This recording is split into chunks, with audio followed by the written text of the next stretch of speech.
In Plato's Republic, Plato uses a central story, the myth of the metals, to illustrate his ideas as a whole.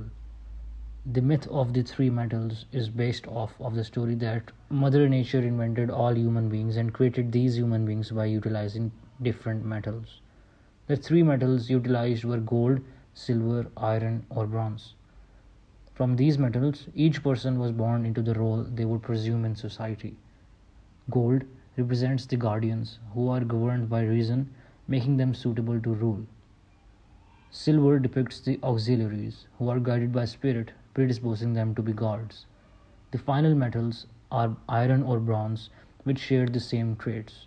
Iron or bronze displays the farmers and other craftsmen who are led by their appetites, creating the physical laborers in the society.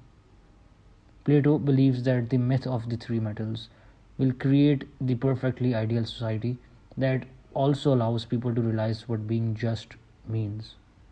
Socrates says that rulers should be chosen from amongst the guardians after close observation and rigorous testing of their loyalty to the state. Guardians who are chosen as rulers should receive further education, and guardians who are not chosen as rulers should no longer be known as guardians but as auxiliaries, whose role it is to implement the will of the rulers. Children are usually made of the same metal as their parents. But if this is not the case, the child must either descend or ascend in the social order. If ever a child made of brass or iron was to become a guardian, the state would be destroyed. Moving on, the key to understanding this is a recognition that Plato's Republic is an allegory for the attainment of wisdom and happiness by proper governance of one's own soul. It isn't intended as a literal treatise on political science. Plato explicitly states the allegorical nature of the ideal city being discussed throughout the work. On that basis, one might speculate that golden, silver, bronze, or iron races in the noble life section of the Republic refer to thoughts of various degrees of nobility or baseness.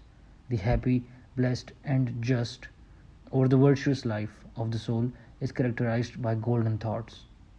And as our thoughts have offspring, like our thoughts, behaviors, etc., then we should prefer that our golden thoughts reproduce in this sense and not our base thoughts. Support for this view comes from Hesiod's Ages of Man myth, the source of Plato's myth of the metals. Hesiod's myth, like the story of Adam and Eve, is an allegory for the fall of the soul from what is traditionally called a state of grace. The point is that the myth of the metals in both Plato and Hesiod is not to be taken any more literally than the Garden of Eden myth. They all refer to a psychological truth of vital and fundamental importance for our well being.